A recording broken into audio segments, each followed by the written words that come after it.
درخواست گزار ہوں کہ ایک مرتبہ سورہ فاتحہ اور 3 مرتبہ سورہ توحید کی تلاوت فرما کر سید انصار حسین مرحوم، سیدہ حاجرہ خاتون، سید ناظم حسین مرحوم، سیدہ حسینی بی، سید ابو تراب، سیدہ حسین بیگم، سید مختار حسین، سیدہ سعیدہ بیگم، ان سب کی ارواح کو، جملہ مومنین اور مومنات کی ارواح کو ایصال کریں۔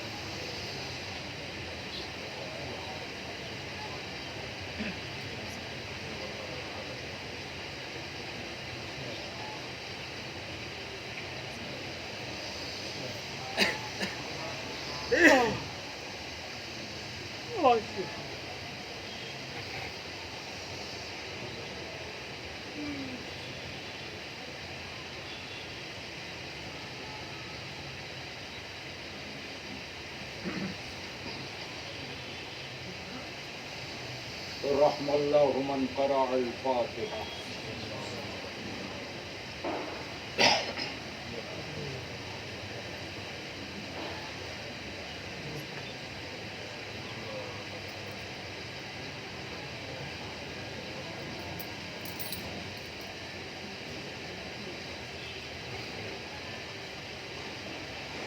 لا حول ولا قوة إلا بالله العلي العظيم۔ أعوذ بالله السميع العليم من الشيطان اللعين الرجيم۔ بسم الله الرحمن الرحيم۔ الحمد لله رب العالمين، والصلاة والسلام على أشرف الأنبياء والمرسلين، سيدنا ونبينا وشفيعنا ومولانا ومقتدانا بالقاسم محمد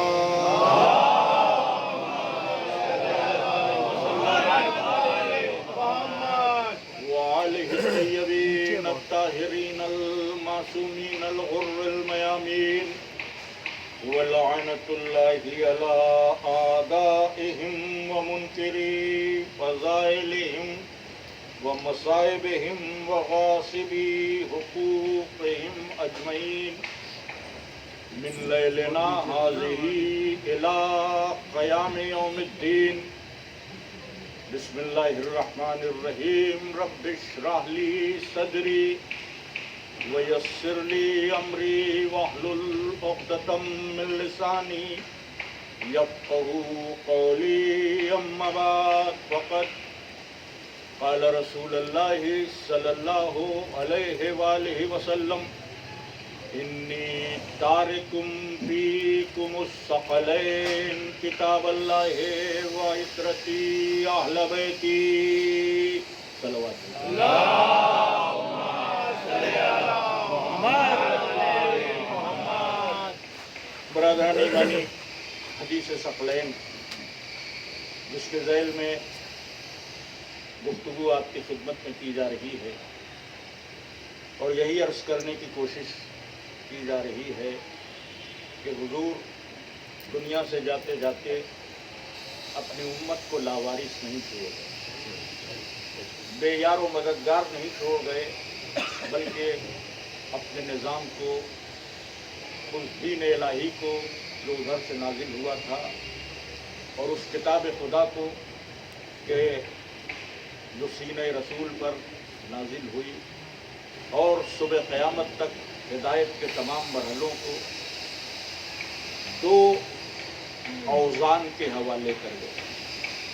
فرمایا کہ دو وزن چھوڑ کر جا رہا ہوں، دو گراں قدر چیزیں، ایک اللہ کی کتاب ہے، دوسرے میری عطرت جو میرے اہل بیت۔ یہ جو عطرت کو اور قرآن کو پیغمبر امت میں چھوڑ کر گئے، تو جو سامنے کی بات ہے وہ یہ کہ پیغمبر نے کہا کہ تم میں چھوڑ رہا ہوں، کن کو چھوڑ رہا ہوں؟ اللہ کی کتاب کو اور عطرت کو۔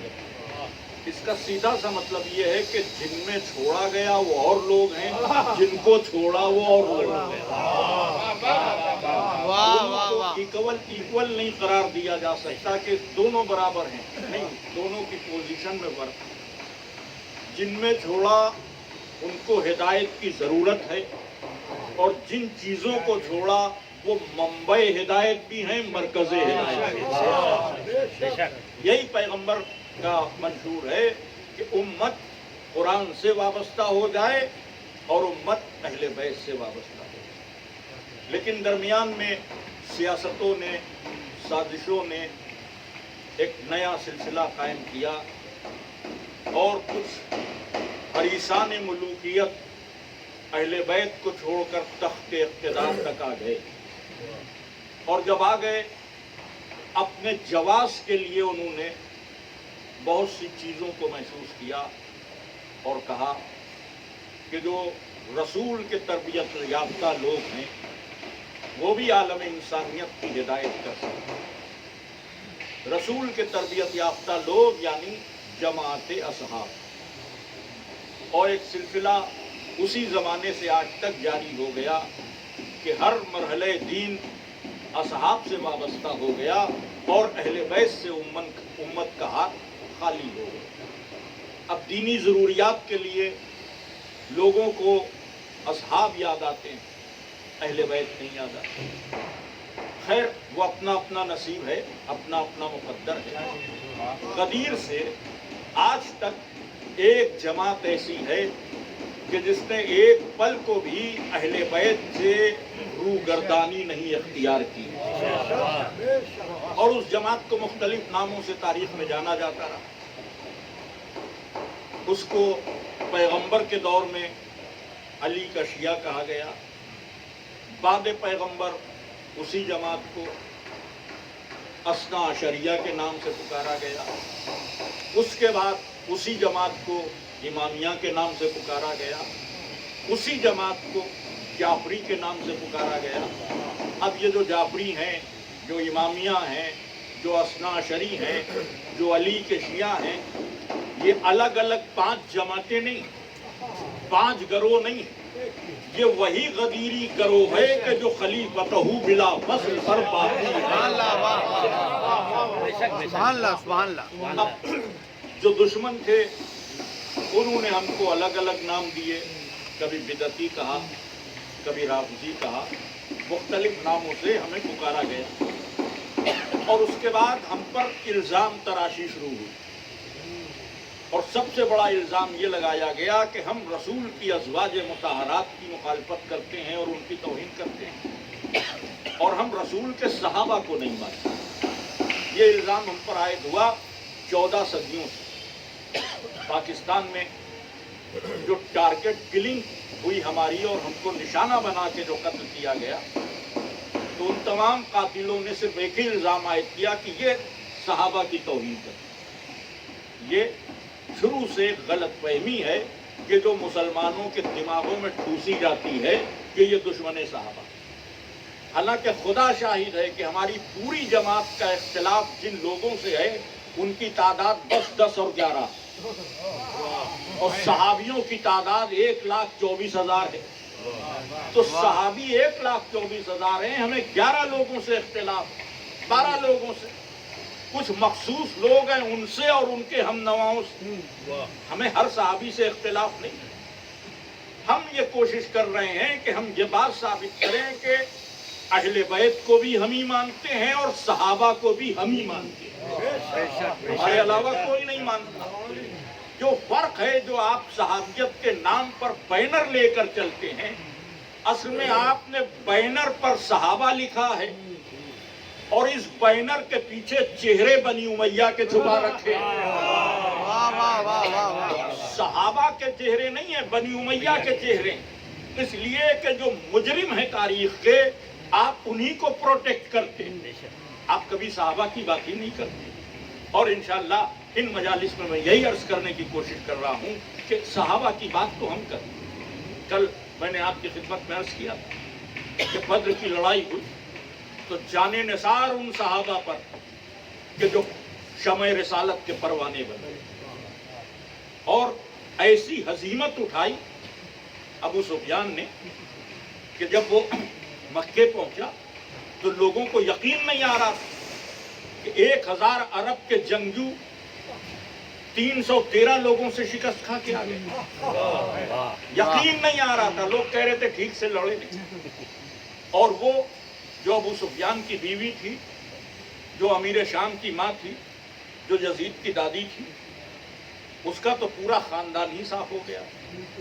بھائی مارا گیا، باپ مارا گیا، چچا مارا گیا. اس کا ایک بیٹا تھا، اس کا بھی نام تاریخ میں حنظلہ ہے، وہ مارا گیا. اس کے تو کلیجے میں آگ لگ گئی. اس نے اپنے شوہر سے کہا ابو سفیان سے کہ تم ٹھیک سے نہیں لڑے. اب وہ کہتا رہا کہ تمہیں کیا پتا علی کیسی تلوار چلاتے ہیں.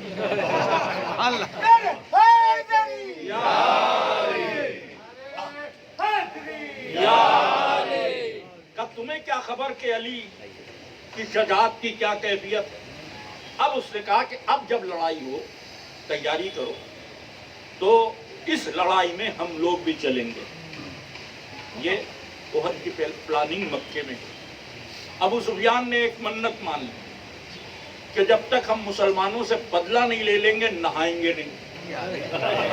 یہ بھی تاریخ ہے.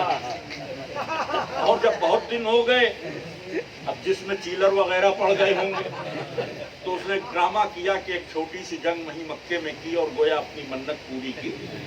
پھر نہانا دھونا شروع کر دیا. تو بدر اور احد کے درمیان 2 سال کا فاصلہ.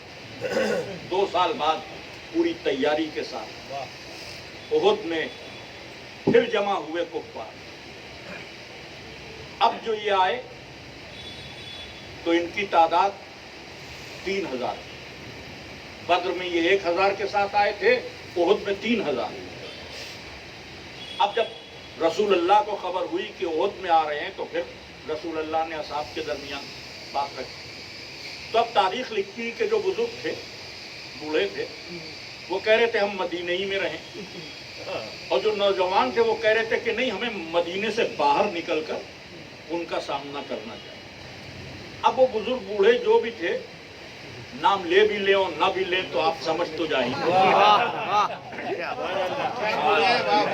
انہوں نے کہا کہ نہیں، ہمیں یہیں رہنا چاہیے. اب یہ تو تاریخ ہے، آپ خود دیکھ سکتے ہیں، کتابوں میں پڑھ سکتے ہیں کہ ہمیں یہیں رہنا چاہیے.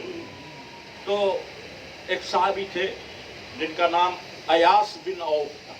ایاس بن اوس. تو یہ جو ایاس بن اوس تھے، انہوں نے ایک تقریر کی. اب میں صحابی کے حوالے سے کوشش کر رہا ہوں کہ بات آپ کے ذہنوں تک پہنچتی رہے. ایاس بن اوس نے کہا کہ جب ہم اسلام نہیں لائے تھے تب بھی ہم اتنے بزدل نہیں تھے. اگر کبھی قریش ہم پر حملہ کرتے تھے تو ہم ان کو مدینے سے باہر نکل کر کھدیڑ دیا کرتے تھے. اب اس کے بعد انہوں نے کہا اب تو ہم پر اللہ کا کرم ہے کہ اس کا رسول ہمارے ساتھ ہے. اب ذرا غور فرمائیں کہ اب رسول ساتھ ہے تو ہمارے جذبے بھی زیادہ ہیں اور ہمارے ولولے بھی زیادہ ہیں اور ہمارا حوصلہ بھی زیادہ ہے. اس کا مطلب یہ کہ صحابی وہ ہے کہ جو رسول کو دیکھ کر ولولہ انگیز ہو جائے.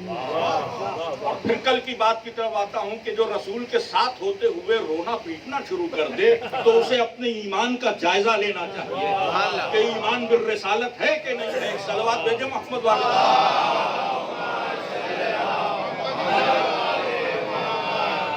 ایاس بن اوس کی جن لوگوں نے تائید کی ان کے بھی نام تاریخ میں ہیں.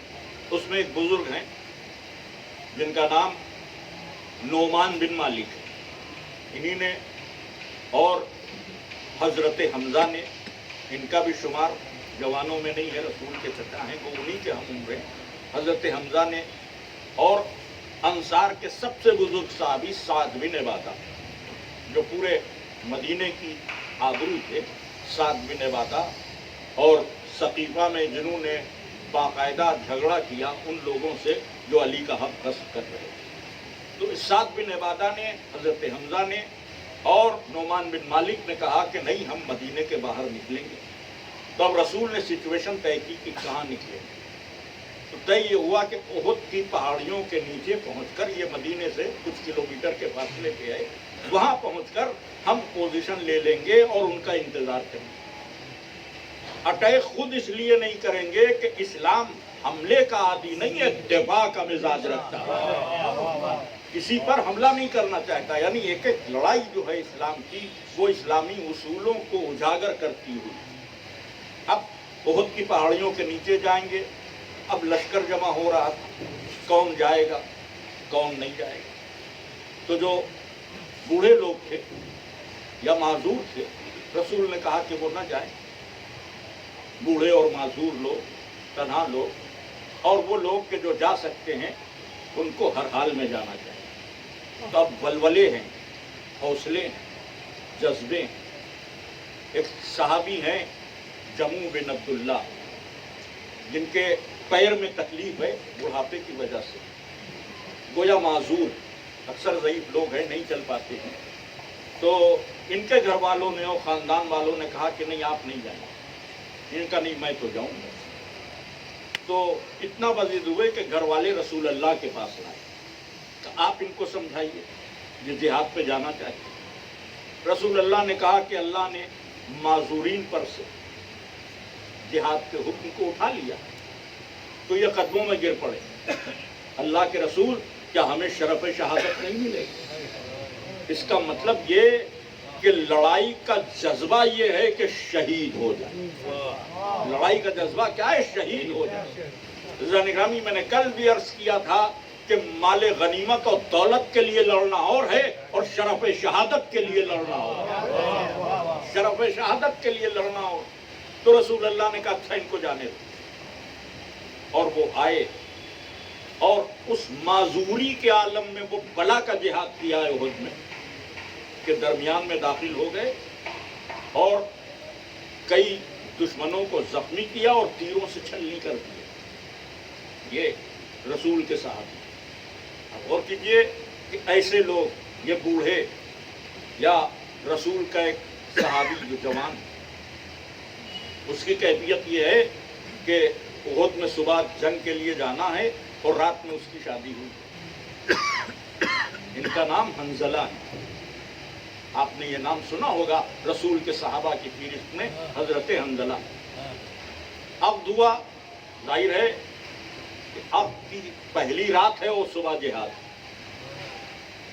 تو وہ شوق شہادت تھا کہ حجلہ عروسی سے نکلے اور میدان جہاد میں پڑے حضرت حنظلہ، اور لڑتے لڑتے شہید ہو گئے. جب شہید ہو گئے تو پیغمبر نے کہا کہ میں نے دیکھا کہ حنظلہ کو فرشتے زمین اور آسمان کے درمیان چاندی کے برتنوں میں بارش کے پانی سے غسل دے رہے ہیں. تو حنظلہ کا آج بھی لقب غسیل ملائکہ، کیونکہ شادی کے فوراً بعد میدان جہاد تک چلے گئے تھے تو فرشتوں نے غسل دیا. جب کوئی اللہ کی راہ میں آگے بڑھتا ہے تو طہارتیں اس کا مقدر بن جاتی ہیں. جب کوئی اللہ کی راہ میں آگے بڑھتا ہے، صلوات پڑھیں محمد علیہ.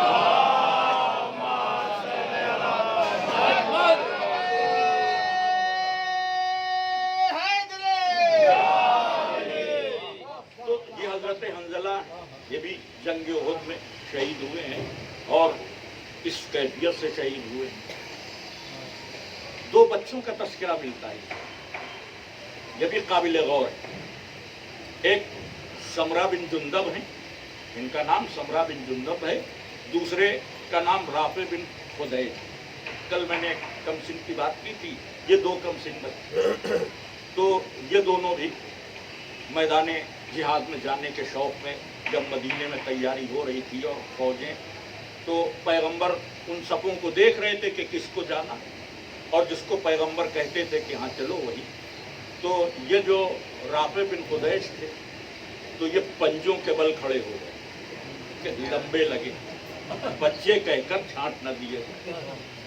تو پیغمبر دیکھ کر مسکرائے کہ تم آ جاؤ. اور وہ جو سمرہ بن جندب تھے ان کا قد زیادہ کم تھا، ان سے کہا تم واپس جاؤ بچے. تو اب انہوں نے بچپنے والی بات کہ آپ نے ان کو رکھ لیا، اگر میں ان سے کشتی لڑوں تو میں ان کو ہرا دوں گا. یہ سمرہ بن جندب نے کہا کہ اگر میں ان سے کشتی لڑوں تو ان کو ہرا دوں گا. اب رسول اللہ بھی مسکرائے، کہا اچھا پھر دونوں میں کشتی ہو جائے. اب وہ وہیں رسول کے سامنے دونوں بچوں نے کشتی لی تھی، اور وہ جو سمرہ بن جندب تھے واقعی وہ غالب آ گئے، انہوں نے ان کو ہرا دیا۔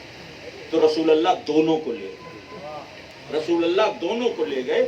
یہ لشکر ہے اور یہ اسلام کی تاریخ ہے کہ جہاں بچوں کے اندر بھی یہ جذبہ جہاد پایا جا رہا ہے، اور یہ جو جذبہ جہاد ہے یہ ایمان کی بنیاد پہ ہے، یہ ایمان کی بنیاد پہ ہے۔ ایسے با ایمان صحابہ پر ہم سب کا لاکھوں سلام، ایسے با ایمان صحابہ پر کہ جو پیغمبر کی محبت میں اپنی زندگی کو زندگی نہ سمجھے، ان پر ہمارا لاکھوں سلام۔ سلوات باواز بلند۔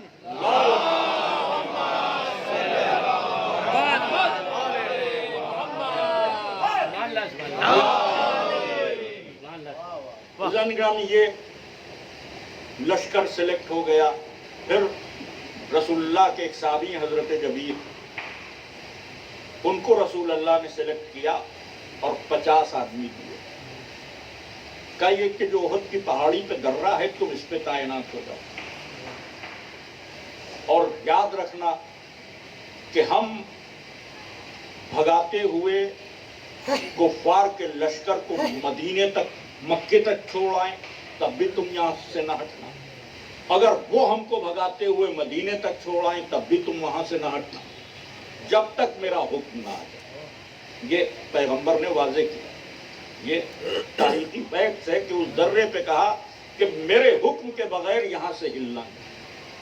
اور اس کے بعد لشکر احد کی پہاڑیوں میں آ گیا، اور لبنانی مورخ شیعہ ہاشم نے لکھا کہ پیغمبر نے اپنے لشکر کا جب معائنہ فرمایا تو اس میں سفید ریش کے بھی لوگ تھے اور کالی داڑھیوں والے بھی لوگ تھے، اور تلواروں کی چمک ان کے چہروں کے گرد ہالہ بنائے ہوئے تھی، اور ان کے چہرے یوں چمک رہے تھے کہ جیسے اندھیری رات میں 14ویں کا چاند چمک رہا۔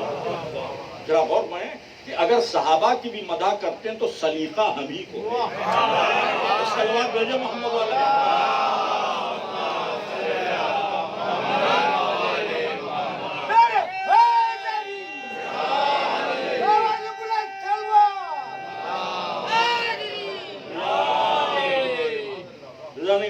اب یہ لشکر تیار ہو گیا اور ادھر سے وہ لشکر احد تک آ گیا۔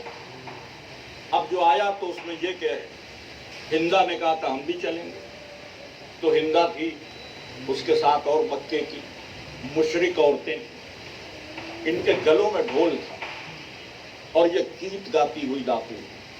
تو گیت کے بھی الفاظ ہیں تاریخ میں، نحنو بنا تو تاریخ نمشی علی نمارق، ہم ستارے سحر کی بیٹیاں، ہم فرش مخمل پہ چلنے والیاں، اپنا قصیدہ اپنے منہ،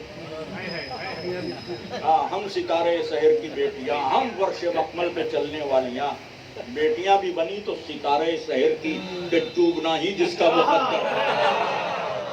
ان کو نہیں معلوم کہ جب آفتاب رسالت ظاہر ہوگا تو سحر کے سارے ستارے ڈوب جائیں گے۔